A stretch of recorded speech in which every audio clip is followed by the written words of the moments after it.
حالات کا سنورنا،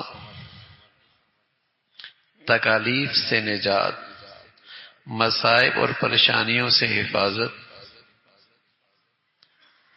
آزمائش سے حفاظت، ان سب سے چھٹکارے کا راستہ اصلاح اعمال ہے۔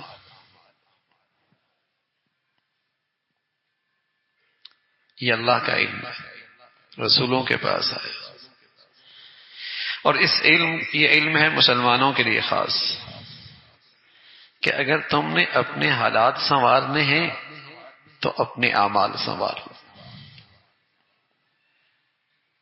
یہ علم کافر نہیں جانتا، مشرک نہیں جانتا، اہل باطل نہیں سمجھتا،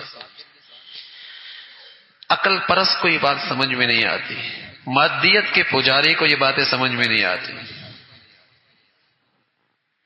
اسباب و وسائل کو معبود ماننے والے انہیں یہ بات سمجھ میں نہیں آتی۔ یہ علم اللہ کا ہے، پیغمبروں کے پاس آیا، اہل ایمان کے لیے، کہ حالات سنوارنے ہیں تو اعمال سنوار لو۔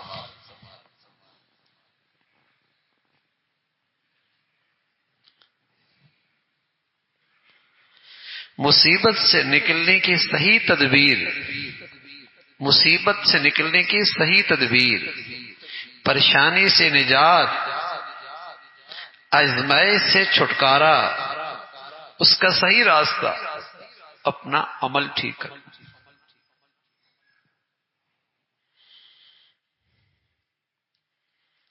یہ مسلمانوں کے پاس علم تھا جو ان کو ان کے پیغمبر نے دیا تھا، اللہ کی طرف سے آیا تھا۔ میں عرض کر رہا ہوں یہ بات کافر کے پاس نہیں ہے، یہ مشرک کے سمجھ میں نہیں آتی، عقل پرستوں کو سمجھ میں نہیں آتی، مادیت کے پجاریوں کو سمجھ میں نہیں آتی، مادی اسباب و وسائل کو معبود ماننے والوں کو یہ بات سمجھ میں نہیں آتی۔ یہ علم تو اس پہ تھا جن کو اللہ کی ذات پہ اعتماد تھا، جن کو اپنے نبی کی ذات پہ اعتماد تھا، وہ اس علم پہ یقین رکھا کرتے تھے۔ جب بھی ان کی زندگی میں کوئی مشکل آتی تو فوراً عمل کی طرف متوجہ ہوتے تھے۔ لیکن آج دنیا میں باطل کا غلبہ ہے، مادیت کی پوجا ہو رہی ہے، مادہ پرستی کا دور ہے، میاں بیوی میں انبن ہوتی ہے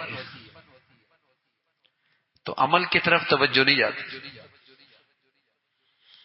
بیٹا نافرمان ہوتا ہے عمل کی طرف توجہ نہیں جاتی، معاشی پریشانی آتی ہے عمل کی طرف توجہ نہیں جاتی، گھر سے محبتیں روٹ گئی ہیں عمل کی طرف توجہ نہیں جاتی، بھائیوں میں نفرتوں کی آگ لگی ہے عمل کی طرف توجہ نہیں جاتی، میاں بیوی کی نہیں بنتی، نظر عمل کی طرف نہیں جاتی۔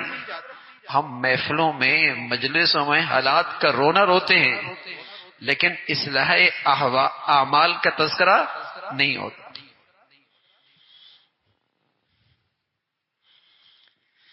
ہم ہر جگہ حالات کا رونا روتے ہیں لیکن اصلاح اعمال کا تذکرہ نہیں ہوتا، اعمال سنوارنے کی فکر کوئی نہیں۔ باطل نے ایسا دماغ مسخ کر دیا، نظر کہاں جاتی ہے؟ زہری نقشوں کی طرف۔ یوں ہو گیا تو اس لیے یوں ہو گیا، اس نے ایسا کر دیا اس لیے ایسا ہو گیا، بیوی کے ماں نے کان بھرے اس لیے بیوی ایسی باتیں کرتی، ساس نے بیٹے کے کان بھرے اس لیے یہ میرے ساتھ ایسا کرتا ہے۔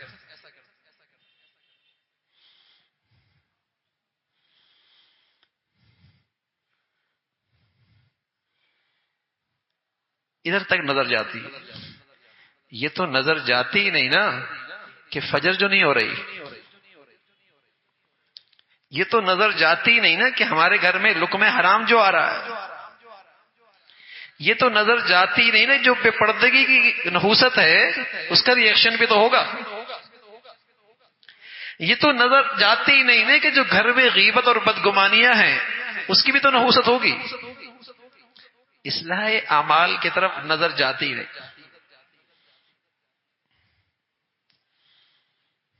ظاہری نقشوں کی طرف جاتی ہے۔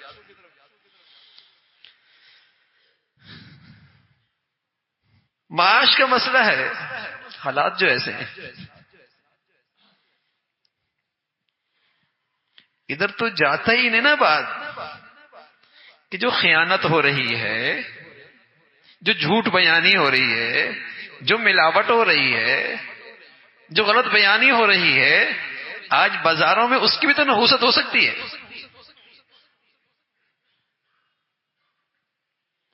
اصلاح اعمال کی طرف نظر نہیں جاتی۔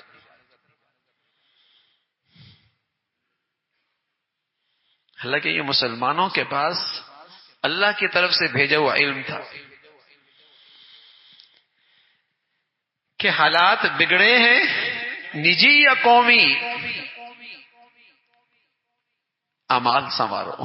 میں نے عرض کروں دنیا پرستوں کو تو یہ سمجھ میں آتی نہیں، مادیت کے پجاریوں کو یہ عقل میں آئے گی نہیں، جو ہر چیز کو عقل کے پیمانے پہ پرکھتے ہیں انہیں یہ علم سمجھ میں نہیں آئے گا۔